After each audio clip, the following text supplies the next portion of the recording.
আমি যখন সূরা হাসরের শেষ আয়াত তেলাওয়াত করলাম, আমি যেখানে দাঁড়াইছি পিছনে তো চতুর্দিকে মুসল্লি দাঁড়ায় আছে, টের পাইতেছি পিছন থেকে এক যুবক নামাজের ভিতরে চিৎকার মেরে কাঁদতেছে।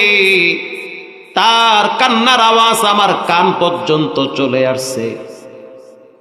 দ্বিতীয় রাকাতে আমি সূরা আসর তেলাওয়াত করলাম, ওয়াল আসরি ইন্নাল ইনসানা লাফি খুসর। প্রচন্ড রোদের তাপ, যার কারণে ছোট সূরা দিয়া নামাজ শেষ করলাম। যখন আমি সালাম ফিরাইছি, তাকায় দেখলাম পিছন থেকে এক যুবক দৌড়ায় আমার দিকে আসতেছে। পুলিশ সাথে সাথে তাকে যখন আটকায় দিল, আমি তখন বললাম, ছেড়ে দাও, ওকে আমার কাছে আসতে দাও। বাইতুল্লাহর ইমাম তো প্রেসিডেন্টের মর্যাদা, আল্লাহু আকবার। প্রশাসন তাদের কথায় উঠবে আর বসবে। দুনিয়ার ইমামদের যেমন মানুষ সীমিত হাদিয়া দেয়, বেতন দেয়, বাইতুল্লাহর ইমামদের বেতন নির্ধারণ হয় না, সাদা চেক দেয়। সাদা একটা চেক দেয় সরকার। এখানে আপনি সংখ্যা বসান, যত লাগবে তত টাকার মালিক আপনি হবেন। দুনিয়ার ইমামদেরকে মানুষ সাইকেল হাদিয়া দেয় না, বাইতুল্লাহর ইমামদেরকে 5-7 কোটি টাকার গাড়ি হাদিয়া দেয়। তাও আবার ঈদের রাত্রিবেলা প্রচুর মানুষ তাদেরকে গাড়ির চাবি দেওয়ার জন্য সিরিয়ালে দাঁড়ায় থাকে। আল্লাহু আকবার বলেন। এবার সেই যুবক কাছে আসলো, তার চোখের পানিতে এহরামের কাপড় ভিজতেছে। কাবার ইমাম ইয়াসিদ দুসারি প্রশ্ন করলো, মা ইউবকিকা ইয়া শাবাব, কেন কাঁদো, কি হয়েছে? যুবক বলে, হুজুর আমার বয়স মাত্র 20 বছর, আমার জন্ম হলো ইউরোপ কান্ট্রিতে। আমাকে এই রমজান মাসে স্থানীয় কিছু আলেম ওলামারা ধরে নিয়ে আসছে উমরার সফরে। মুসলমানরা আমাকে উমরায় নিয়ে আসছে। জীবনে কোনোদিন আমি জুমার নামাজ পড়ি নাই, জীবনে কোনোদিন আমি পশ্চিম দিকে ফিরে সিজদা দেই নাই। কেন জানি আমার ভিতরে আবেগ জাগ্রত হয়েছে যে জীবনে একবার যদি কাবায় যাইতে পারতাম, তাহলে আমার দিলের ভিতরে শান্তি পাইতাম। এজন্য আমি কাবা শরীফে প্রথম আসছি। প্রথম আপনার পিছনে দাঁড়ায় যখন সূরা হাসর শুনলাম, আপনি যখন সূরা হাসর তেলাওয়াত করতেছিলেন, মনে হইতে আছে আমার কলিজার ভিতরে কে যেন পানি ঢালতেছে। এত সুন্দর পড়া আমি কোনোদিন শুনি নাই। আপনার প্রত্যেকটা শব্দ আমার কলিজার ভিতরে গিয়ে আঘাত করতেছি। আমি যখন সিজদায় গিয়ে পড়লাম সুবহানা রাব্বিয়াল আ'লা, তখন মনে হইতে আছে কে যেন আমার কানের ভিতরে বলতে আছে, বান্দা তুমি কেন ডাকো, আমি তো তোমার সামনে আছি। শাইখ ইয়াসিদ দুসারি বলেন, তুমি কি কোরআন তেলাওয়াত মোবাইলে শুনো? বলে, আমি মোবাইলেও শুনি না, প্রথম আপনার কণ্ঠে আজকে আমি জুমার নামাজে শুনলাম। ইয়াসিদ দুসারি বলেন, আল্লাহর কাছে তওবা করো, রব্বুল আলামিন তোমার অতীতের গুনাহগুলো মাফ করে দিবে। যুবক ইয়াসিদ দুসারিকে জড়ায় ধইরা চোখের পানি ছেড়ে কান্দে আর বলে, হুজুর এমন কোন পাপ নাই যা আমি করি নাই। রাত্রিবেলা মদ খায়া খায়া বিছানায় শুইয়া থাকতাম, জীবন ভর আমি পাপের স্বর্গরাজ্যে বাস করেছি। কিন্তু আজকে কেন জানি আমার দিলের ভিতরে বারবার বলে হচ্ছে যে আসলে ওই জগৎটা ভালো না, একমাত্র সুখ শান্তি হলো আল্লাহর দ্বীনের ভিতরে। হুজুর আল্লাহ কি আমারে মাফ করবে নাকি? ইয়াসিদ দুসারি বলে, আমি তাকে আবেগ ভরা কণ্ঠে বললাম, আত্তাইবু মিনাজ যামবি কামাল্লা যামবালা। কেউ যদি তওবা করে, রাসূল বলেছেন মায়ের পেট থেকে বাচ্চা আসলে যেমন কোনো গুনাহ নাই, একটা মানুষ যখন তওবা করে তার তেমন কোনো গুনাহ থাকে না। ইয়াউমা লা ইয়ানফাউ মালু ওয়ালা বানুন ইল্লা মান আতাল্লাহা বিকলবিন সালিম। কিয়ামতের ময়দানে মাল কাজে আসবে না, সন্তান কাজে আসবে না, একমাত্র ফ্রেশ দিলওয়ালা ব্যক্তিদেরকে ডেকে ডেকে জান্নাতুল ফেরদাউসে পাঠায় দিবেন কে? এজন্য রব্বুল আলামিন বলেন, যেদিন কিয়ামতের ময়দান কায়েম হয়ে যাবে, হাসরের ময়দান যেদিন কায়েম হয়ে যাবে, জমিনটা হবে তামার। আজকেই তো হাদিসের কিতাবে দেখলাম, আসার সময় এক একজন মানুষ ঘামের সাগরে অস্থির হয়ে যাবে। গুনাহের কারণে কারো ঘাম নাক পর্যন্ত চলে আসবে। এই হাদিস পড়ার সময় আমার মনে পড়ে গেল রানা প্লাজার কথা। যেদিন রানা প্লাজা ভেঙ্গে পড়েছিল, সেই সময় আমি জুমা পড়াইতাম কলাতিয়া বাজার মসজিদে। দেখার জন্য সাভারে আসছি রানা প্লাজায়। সেনাবাহিনীর কাছে শুনলাম টর্চ লাইটের প্রয়োজন, খেজুরের প্রয়োজন, শুকনা খাবারের দরকার। শুকনা খাবার নিলাম, টর্চ লাইট নিলাম, এরপরে খেজুর নিলাম, পানি নিলাম। চোখের সামনে দেখলাম এক একটা লাশ বের করতেছে কেটে কেটে। দেখা গেল কারো হাত নাই, কারো পা নাই, কারো কান নাই। এমনও জীবিত মানুষ দেখছি একটা পা কাইটা তারে বের করা লাগছে। এমন জীবিত মানুষ দেখছি তাগড়া নওজোয়ান যুবক কানের ভিতরে হেডফোন লাগানো অবস্থায় বসে বসে কাজ করতেছিল কম্পিউটারে।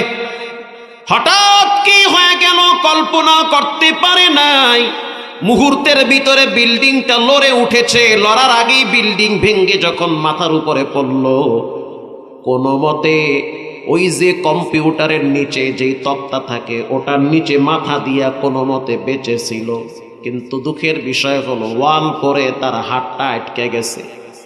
এখন যদি দমকল বাহিনী তার পা ধইরা টানে তাহলে হাত ছিঁড়ে নাড়ি ভুঁড়ি বের হয়ে যায়। সিদ্ধান্ত নিল এভাবে বের করা যাবে না। ডাক্তার বলল হাতটা কাইটা এরপরে বের করবে। তখন দেখলাম তার বাম হাতটা কাইটা এরপরে বের করলো, রক্ত বায়া বায়া পড়তেছে। আর তার চিৎকার একটাই, আল্লাহ আমারে একটা বারের জন্য বাঁচায় রাখে, জীবনে আর কোনোদিন আমি আব্বা আম্মার সাথে বেয়াদবি করব না। তার কথা হলো জীবনে আর কোনোদিন আমি মায়ের সাথে বেয়াদবি করব না রে মালিক।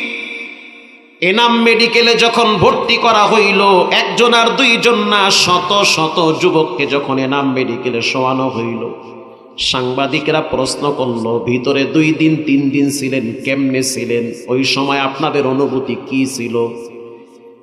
2-1 যুবক উত্তর দিল, বাঁচার তো শক্তি ছিল না, কোনো মতে জীবনটা বেঁচে ছিল। পানির পিপাসায় যখন আমাদের কলিজা শুকায় গেছে, তখন আমরা নিজের ঘাম নিজেরা চাইটা চাইটা খাইছি। নিজের ঘাম যখন চেটে চেটে খেয়েছি, তখন বুঝতে পারছি, মোল্লা মুন্সিরা বলছে কিয়ামতের দিন মানুষের গুনার কারণে ঘাম নাকি নাক বরাবর আসবে।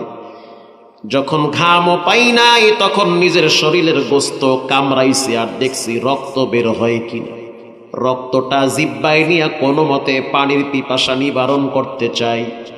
আল্লাহ রাব্বুল আলামিন বলেন এমন একটা দিন আসবে যেদিন পুরা জমিনটা হবে তামার। প্রত্যেকটা মানুষকে 50,000 বছর দাঁড় করায় রাখা হবে। কানা মিকদারুহু 50,000 সানাতিন মিম্মা তাউদ্দুন।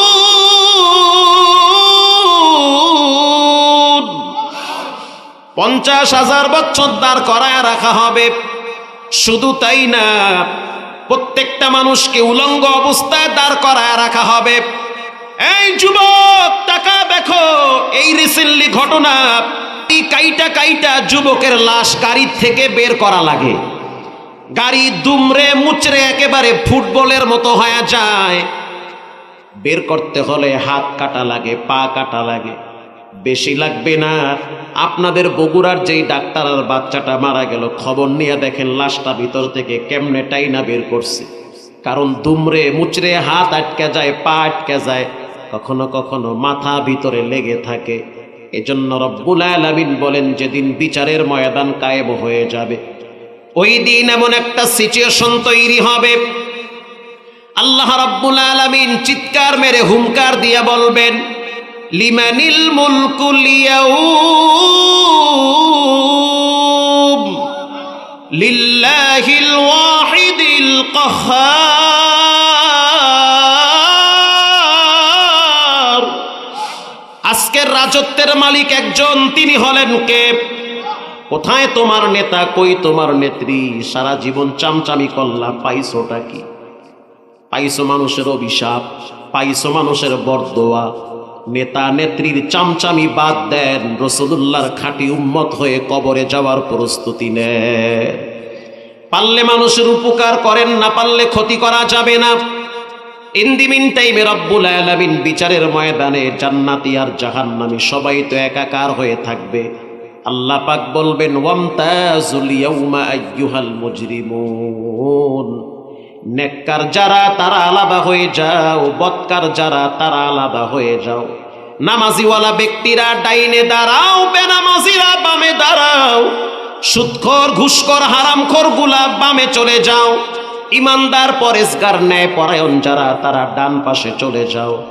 মানুষ যেতে চাবে না, ফেরেশতারা ডান্ডা নিয়া পিটায়া পিটায়া নেককারদের থেকে আলাদা করে দিবে।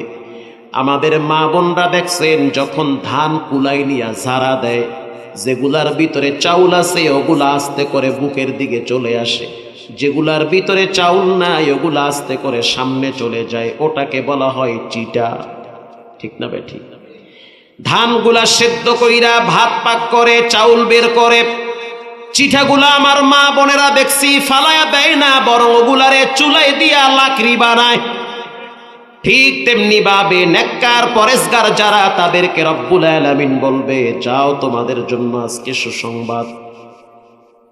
আর বদকার যারা, নাফরমান যারা দুনিয়ায় গা ভাসায়া চলছে, আল্লাহর হুকুমের প্রতি শ্রদ্ধাশীল হয় নাই, আল্লাহ পাক বলবে, গোলাম তোমার আমলনামা কি অর্জন করেছো পড়ো।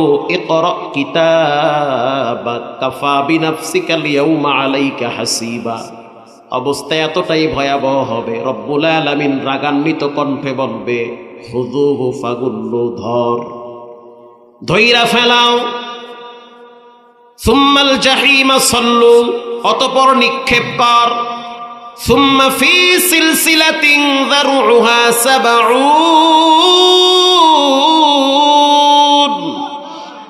70 হাত শিকল নিয়া বেনামাজির পায়ে শক্ত কইরা বাঁধো। সুদখোর, হারামখোর, বেঈমান গুলার পায়ের ভিতরে শক্ত করে বাইধা দাও। এক একটা মানুষ অনেক লম্বা হবে, স্বাস্থ্য অনেক ভারী হবে, পাগুলা এক একটা হবে অহুদ পাহাড় পরিমাণ মোটা। আল্লাহর রসুল বলেন, বুক থেকে সিনা পর্যন্ত নাফরমানদের এই জায়গাটা হবে 42 কিলোমিটার। তাহলে বুঝেন এক একটা জাহান্নামীকে আল্লাহ কি পরিমাণ স্বাস্থ্য আর লম্বা বানাবে। আর জান্নাতি মানুষগুলাকে রব্বুল আলামিন এক একজনকে আদম নবীর মতো লম্বা বানাবে। আল্লাহু আকবার বলেন। ইউসুফ নবীর মতো সৌন্দর্য দান করবে আল্লাহ। শুধু তাই না, দাউদ নবীর মতো জান্নাতিওয়ালা যুবকদেরকে কণ্ঠ দান করবে। শুধু তাই না, চরিত্র আর ক্যারেক্টার দান করা হবে। মুহাম্মাদুর রাসূলুল্লাহ সাল্লাল্লাহু আলাইহি ওয়াসাল্লাম, তার মতো চরিত্র, উত্তম আখলাকওয়ালা বানায় দেওয়া হবে। জাহান্নামীদেরকে যখন আল্লাহ ফেরেশতাদেরকে বলে দিবেন, শিকল লাগায়া টানতে থাকো, টাইনা টাইনা যখন জাহান্নামের ফেরেশতা মালিকের হাতে তুলে দিবে, মালিক বলবে, ও গোলাম, জাহান্নামের ভয় যদি অন্তরে থাকতো তাহলে কেন দুনিয়ার ভিতরে নামাজ ছাইরা দিলা? আর একজনের জমি কেন দখল করলা? কেন মানুষকে কষ্ট দিলা? মাত্র 60-70 বছর নিয়ে এত মাতাল কেন হয়ে গেলা? এবার জাহান্নামের ফেরেশতা মালিক স্পষ্ট বলবে, আলাম ইয়াতিকুম রুসুলুম মিনকুম ইয়াতলুনা আলাইকুম আয়াত। তোমাদের কাছে কি নবীরা যায় নাই, আলেমরা যায় নাই, কোরআন হাতে নিয়ে বয়ান করে নাই? এত কিছু বলার পরেও তোমরা কেন নষ্ট হয়ে গেলা? কেন তোমরা আজানের টাইমে আল্লাহর কথার প্রতি সম্মান করো নাই? চায়ের দোকানে ঘন্টার পর ঘন্টা বসে থাকার সময় হয়, 10টা মিনিট মসজিদে গিয়া রবের কদমে সিজদা দেওয়ার সময় হয় না। অথচ সন্তানের জন্য রাত জেগে জেগে পরিশ্রম করলা, ওই সন্তান তোমার হায়াত দিতে পারে নাই, অসুস্থ হয়ে গেলে সুস্থ করতে পারে নাই, সুস্থ করার মালিক একজন, অসুস্থ করার মালিক একজন। জবান খুলে বলেন তিনি হলেন কে? এবার রব্বুল আলামিন বলবেন, যাও তোমরা জাহান্নামে চলে যাও। জাহান্নামীরা চিৎকার মেরে জান্নাতীদের দিকে তাকায় বলবে, তাকায় তাকায় বলবে, আনিল মুজরিমিনা মা সালাকাকুম ফি সাকর। জান্নাতীরা জাহান্নামীদেরকে বলবে, সাকর নামক জাহান্নামে কেন আসলা? মানুষের যেমন নাম আছে, যুবক তোমার যেমন নাম আছে, তোমার আব্বারও তো তেমন নাম আছে, আছে না নাই? আমার নাম মাহমুদুল হাসান, বাবার নাম মহিউদ্দিন, আমার বেটার নাম মাসরুল হাসান। ব্যক্তির যেমন নাম আছে, গ্রামের যেমন নাম আছে, ফলের যেমন নাম আছে, জান্নাতেরও তেমন নাম আছে, জাহান্নামেরও তেমন নাম আছে। জাহান্নামের নাম হলো সাকর। এক মায়ের 5 সন্তান 5টা নাম। জাহান্নামের অনেকগুলা নাম আছে, একটা নাম হলো ওয়াইন, আর একটা নাম হলো সাকর, আর একটা নাম হলো হুতামা, আর একটা নাম হলো জাহিম। ফেরেশতারা বলবে, জাহান্নামে জ্বলতে থাকো আর চিৎকার মারো, তোমাদের আওয়াজ আল্লাহ পাকে উত্তর দিবে না। জান্নাতীরা বলবে, কেন সাকর নামক জাহান্নামে আসছে?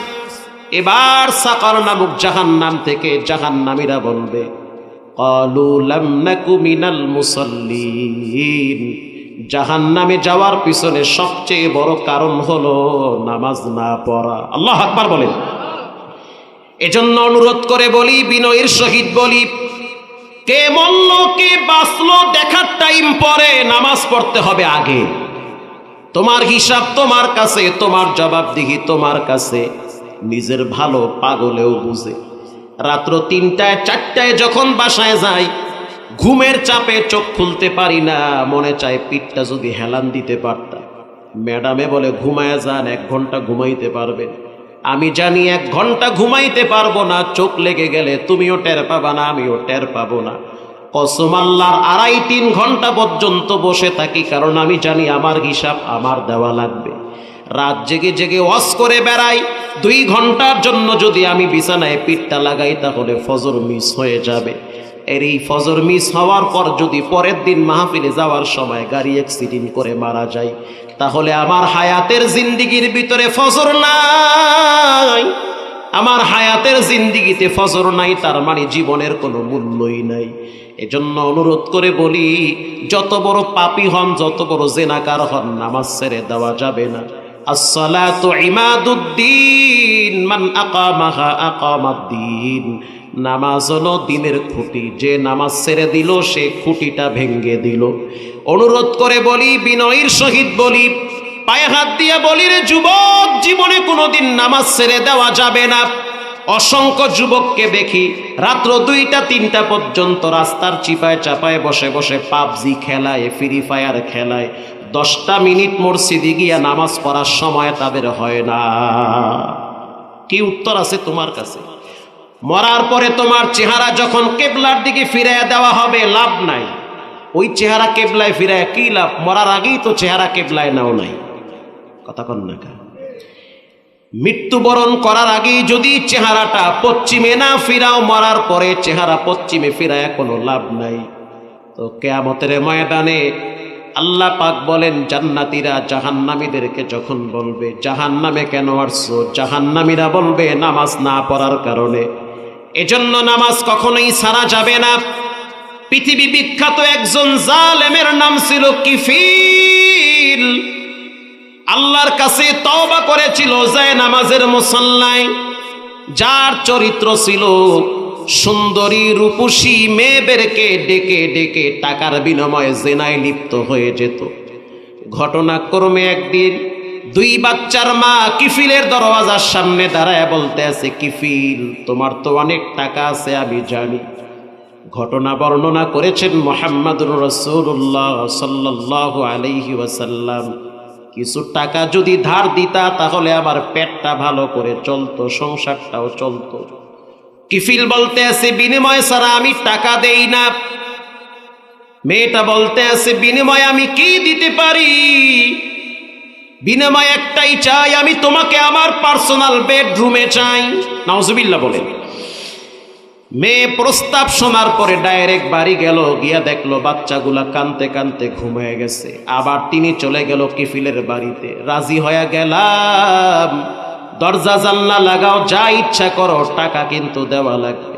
কিফিল দরজাও লাগাইছে, জানলাও লাগাইছে, মেয়েটারে নিয়ে নিজ পার্সোনাল রুমে বেডরুমে শোয়ায় রাখছে। কেবলমাত্র শরীরের কাপড়টা সরাবে, মেয়েটা চিৎকার মেরে বলতে আছে, কিফিল, পৃথিবীর কেউ যেন আমাদেরকে না দেখে, জানলা লাগাও, দরজা লাগাও, কোনো মানুষ যেন আমাদেরকে দেখতে না পারে। সম্মানের গোড়ায় কিন্তু পানি থাকবে না, ইজ্জত থাকবে না, মানুষ আমাকে বলবে ব্যভিচারিণী একজন নারী। কিফিল বলতে আছে, জানলাও লাগাইছি, দরজাও লাগাইছি, ছিদ্র গুলাম আটকায়া দিছি। মেয়েটা বলতে আছে, কিফিল, শক্ত করে লাগাইও, কেউ যেন আমাদেরকে দেখতে না পারে। বাচ্চারা যদি দেখে ফেলায়, মাঝে না করে তো জীবনে মুখ দেখাইতে পারবো না, ভাই বোনের সামনে দাঁড়াইতে পারবো না, শক্ত করে লাগাই দিও, কেউ যেন ধাক্কা দিয়া খুলতে না পারে। কিফিল বলল, দরজাও লাগাইছি, জানলাও লাগাইছি, কেউ দেখবে না, কোনো টেনশনের কারণ নাই। আল্লাহর রাসূল বলেন, শরীরের কাপড়টাই না খুইলা ফেলাইছি। মেয়েটার চোখের পানি বায়া বায়া মাটি স্পর্শ করে। কিফিল প্রশ্ন করলো, কেন কাঁদতেছো? এই জেনা কইরা অনেক নারী আমার সাথে মজা পাইছে, টাকাও পাইছে, আনন্দ পেয়েছে, তুমি কেন কাঁদো? মেয়েটা বলতে আছে, আমি কাঁদি না, কে যেন আমারে কাঁদায়। কে তোমারে কাঁদায়? বলে, ইন্নী আখাফুল্লাহ, আমি একজন রে ডরাই। চিৎকার মেরে বলেন, তিনি হলেন কে? এটা বলার সাথে সাথে কিফিলের হাত পায়ের পশমগুলা ঠান্ডা হয়ে গেছে। মেয়েটা বলতেছে, কিফিল, তোমার দাদা কোথায়? বেঁচে আছে? বলে, না, কবরে গেছে। কই তোমার দাদি? বলে, কবরে গেছে। তোমার আব্বা কোথায়? বলে, কয়েকদিন আগেই তো বাবারে কবরে মাটি দিয়ে আসছি। কিফিল, লেখা রাখো, এই মাটির নিচে একদিন তোমাকেও যেতে হবে। জেনা কইরা যদি কবরে যাও, বিশ্বাস করো, শাস্তি কিন্তু ভয়ঙ্কর হবে। আল্লাহর আযাব থেকে বাঁচতে পারবা না। আল্লাহর ধরা বড় শক্ত ধরা। টের পান নাই? রমজান মাসে থাইল্যান্ডে 31 তারা বিল্ডিং 3 সেকেন্ডে মাটির সাথে মিশায়া দিয়েছেন কে? মায়ানমারে রমজান মাসে মসজিদ এবং মসজিদের বাহিরে এক টাইমে মাত্র কয়েক মিনিটের ভিতরে 1700 মানুষকে আল্লাহ মাটির নিচে ডাবায়া দিছে।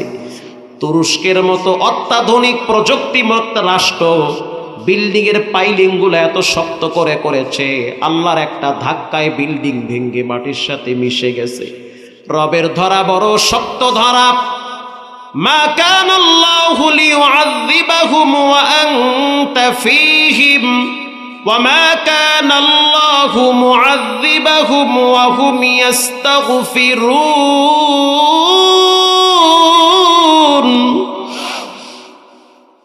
আল্লাহর আযাব থেকে যদি বাঁচতে চাও তাহলে তওবা করো। কিফিল বলল, যাও, আল্লাহর ডরে আমি এই মুহূর্তে তোমার সাথে জিনা করার থেকে বিরত হয়ে গেলাম। এই নাও কাপড়, যাও গা বাইতে। মেয়েটা বাড়ি চলে গেল। কিফিল উযু গোসল বানাইয়া যায় নামাজের মুসল্লায় দাঁড়ায় গেছে। বাইতুল মুকাদ্দাসের দিকে ফিরে চোখের পানি ছেড়ে কাঁদতেছে আর বলতেছে, আল্লাহ, এলাকার মানুষ জানে আমি বড় পাপী।